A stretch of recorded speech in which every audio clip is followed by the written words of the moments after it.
Օկուպացված Արցախում Ադրբեջանը քանդում, ձևափոխում կամ յուրացնում է պատմական թաղամասեր, հուշակոթողներ, տներ ու հանրային նշանակության շինություններ։ Այս ամենն են փորձում կանխել Արցախի մարդու իրավունքների պաշտպան Գեղամ Ստեփանյանն ու Արցախ միության նախագահ Արտակ Բեգլարյանը։ Հավաքագրում են Արցախում քանդված կամ յուրացված գույքի վերաբերյալ տվյալները, որ թակ են Եվրոպական դատարանի դռները։ Այն բոլոր իրավունքները, որոնք կոնվենցիան ապահովում է եւ դատարանի իրավազորության լիազորությունների դաշտ են մտնում, այդ բոլոր իրավունքների պաշտպանությունը եւ երկրորդը, որը ինձ համար եւս շատ ավելի կարեւոր է, նաեւ այն է, որ միգուցե այս մեթոդով մենք կարողանանք նաեւ կանխել հետագա գույքի հետագա յուրացման կամ ավերման դեպքերը։ Կադրերը նայելուց կինոժապավենի նման աչքերից դեմ անցան այն բոլոր երջանիկ ակնթարթներն ու պահերը, որ ապրել ենք այդ տանը։ Ոչ թե տուն, այլ մի ամբողջ կյանքի հիշողություն է Արցախում թողել տիկին Սուսաննան։ Այսօր դա օկուպացված Ստեփանակերտում եւ ոչ միայն Ադրբեջանը փորձում է ջնջել։ Ստեփանակերտի Թումանյան փողոցում գտնվող իրենց բնակարանն է ավերված տեսել մի քանի ամիս առաջ ու անասելի ցավ ապրել։ Պատմական նշանակության մի ամբողջ թաղամաս եմ հողին հավասարեցրել Ադրբեջանը։ Ես իհարկե ինչ-որ նման բան ակնկալում էի, որովհետև այդ է ձեռագիրը ոսոխի, բայց նման ձևով չէի պատկերացնում, որ ամբողջ այդ հատվածը հին Ստեփանակերտի, Թումանյան եւ Մարտունի փողոցները, որոնք հենց հին Ստեփանակերտի դեմքն էին, որ կարող են հիմնահատակ վերացնել։ Արցախում թողած իրենց բնակարանի կամ տան վերաբերյալ տեղեկություն ունեցող մարդիկ, որոնք միջազգային ատյաներին դիմելու ցանկություն ունեն, պետք է լրացնեն հայտը, գցեն ավերված կամ յուրացված տան ու բնակարանի ճակատագրի վերաբերյալ ապացույցը։ Երբ որ հայտը արդեն ընդունված կլինի, կապ են հաստատելու 3 գրասենյակներ են աշխատում այս ուղղությամբ, Արա Ղազարյանի իրավաբանական գրասենյակը, Սիրանուշ Սահակյան եւ Արման Թաթոյան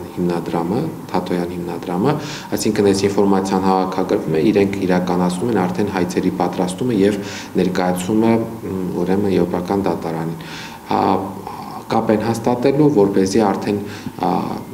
ոչ on-line տարբերակով, դեմարդեմ հանդիպեն, հայտարարություն պետքա լրացվի եւ այլ եւ այլ։ Նույնանման գործընթաց նաեւ ամիսներ առաջ է տեղի ունեցել։ Արցախից բռնի տեղահանված 100 անձի տվյալ արդեն Եվրոպական դատարան է ուղարկվել։ Տիկին Սուսաննան իր հետ բերել է Արցախում իրենց գույքի սեփականության բոլոր վկայականները։ Ես այն եզակիներից եմ, ով կարողացել է իր հետ բերել այն բոլոր փաստերը, վկայականները, որոնք ապացուցում են ով էր իրական տանտերը, թե հասցեով, թե անձնագրային տվյալներով։ Ես այդ ամենը ներկայացրել եմ այս փաստաթղթերի փաթեթի մեջ կան։ Կասկածում է Գեղամ Ստեփանյանը, որ Եվրոպական դատարանը կարող է լուծել հարցը, բայց նաև վստահ է, որ չպիտի թողնեն լռի Արցախի ու արցախցու ձայնը։ Կա օրինակ նաև այն կարծիքը, որ միջև հիմա դատարանի կողմից կայացված որ որոշումներն են կատարվել, որ հիմա էլ դա եք տանում, սա կարող է կյանքի իրավունք ունենալ այս պնդումը, միանշանակ համակարծիք են, բայց միևնույն ժամանակ այն կարծիքին են, որ ձեռքերը ծալած նստել եւ այս ուղղությամբ ոչինչ չանելը եւս ճիշտ չէ, ընդունելի չէ։ 1.5 տարի է, բազմաթիվ հանցագործություններ են տեղի ունենում օկուպացված Արցախում։ Դրանց վերաբերյալ պահանջները ներկայացված են Հայաստանն ընդդեմ Ադրբեջանի միջպետական գանգատի շրջանակում։ Արցախի մարդու իրավունքների պաշտպանն ընդգծում է, եթե Հայաստանի Հանրապետությունը հետ կանչեց այդ պահանջները, պետք է արդեն անհատական գանգատներ ներկայացվեն։ Հավերված եւ ոչնչացված գույքի դեպքում խոսում ենք այդ գույքի դիմաց փոխհատուցում ստանալու մասին։ Հետևաբար նաև ստրատեգիական ռազմավարական տեսանկյունից կարծել ենք եւ կարծում ենք, որ կարևորը հենց այդ գույքերի մասով առաջնահերթ տանել հետագա փուլերում, երբ որ դրա անհրաժեշտությունը լինի, այսինքն միջպետական գանգատով դրանք չփակվեն, միանշանակ անելու ենք նաև մյուս գույքերի մասով։ Թե տարիներ անց ինչ կորոշի միջազգային արդարադատությունն իր պատմական հայրենիքից բռնի տեղահանված արցախցիների